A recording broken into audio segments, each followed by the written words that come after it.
Now here's the book I've been working on, and the Kickstarter for it goes live tomorrow. I'll launch it tomorrow. It just restricts itself to Bell Features because I started off wanting to do all 4 publishers, but that was too big a job and there wasn't enough information. The Bell Features artists I could get information on because they were Ontario-based, local, and there were relatives here that I could hunt down and get, and I got this book going, and the book is about 300 pages in length. 170 of these pages, 175 of these pages are original artwork pages that are being reprinted full size, and the rest is text. Here's an example of Aram Alexanian's page, which contains a bio of the author, followed by an interview either with the artist or with a family member, usually a son or daughter. These pages are full size. Some of them, like this one, are unpublished. This was a prototype page for the Super Commando hero. They called him the Black Commando this time. This one's never been published. So you've got sections on the artist, followed by 4, 5, 6, sometimes 7 and 8 original art pages. Gerald Lazare has been kind enough to do a forward, as John Bell has done. So there's a couple of forwards. I'm looking at an afterword from Patrick Lebert and Michael Hirsch, who put out the Great Canadian Comic Books originally. And they're working on that. And then you've got the whole section on the different creators in the book. So I sent in a few pencil drawings that were really derived from Alex Raymond. And I pretty soon got interested in fine artists who could draw well, like Rubens and Watteau. And so all I cared about was drawing. And as soon as Bell Features saw them, Murray was gone. They desperately needed someone to do the strip for the next edition.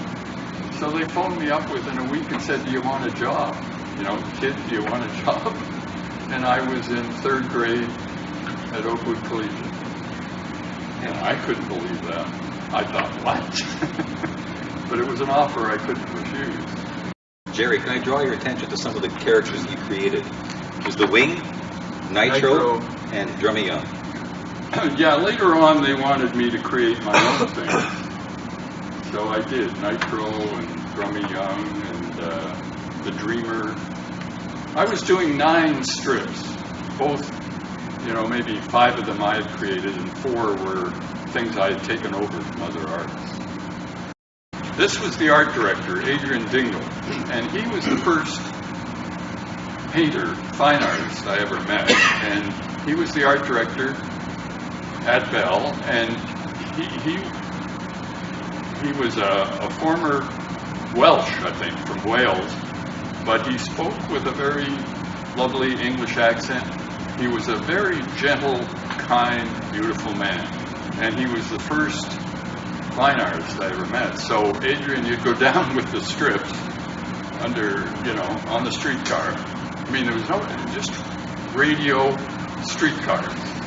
You got all you sat around the radio before television. And so I'd take the streetcar down to York Street with my strips, and Adrian would look them over, and if they were okay, he'd sign them okay, and they'd pay you right on the spot. They'd give you a check for it, on the spot. And his office, for the first, I saw an easel. He had a drawing board for his comics, and when he didn't have much spare time, but when he did, he worked on his painting, and he showed at the OSA, he showed in galleries, and so I talked to him a little bit about his painting, but I was 15, 16. He was quiet, but he was always very gentle and very nice. And I thought he was the oldest and the best trained artist. And here's Ross Mendes. I don't know how interesting this is to everybody, but Ross was, when I used to take the comic, he was at Oakwood Collegiate too. We weren't in the same class, but he found out about me doing the comics, and he wanted to do the comics. And he loved art and the idea of being an artist. It was you love the idea of being an artist. You're not one, but you want to be. So he followed me, or I don't know how, but he got on the same streetcar one day when I was taking my comics down to Bell.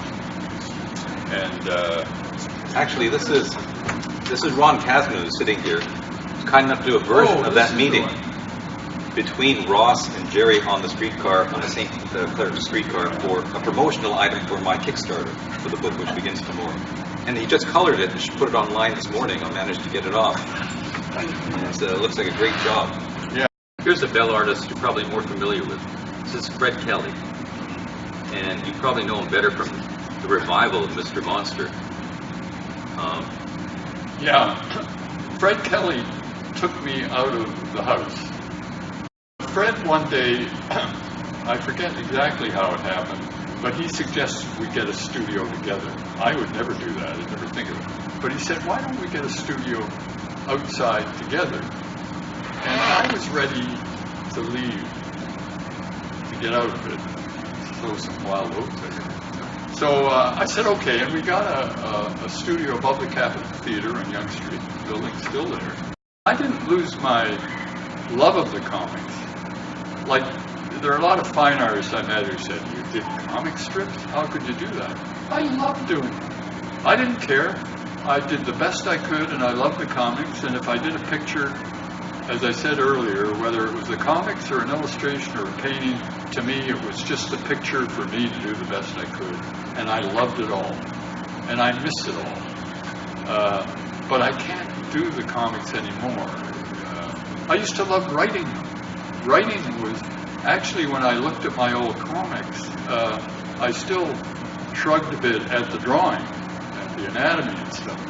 But the writing, I was surprised that, gee, for a young kid, I didn't write too bad. And I think I may have been hired partly for that, too.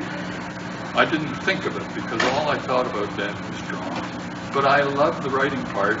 It was just adventure and thrills and fun.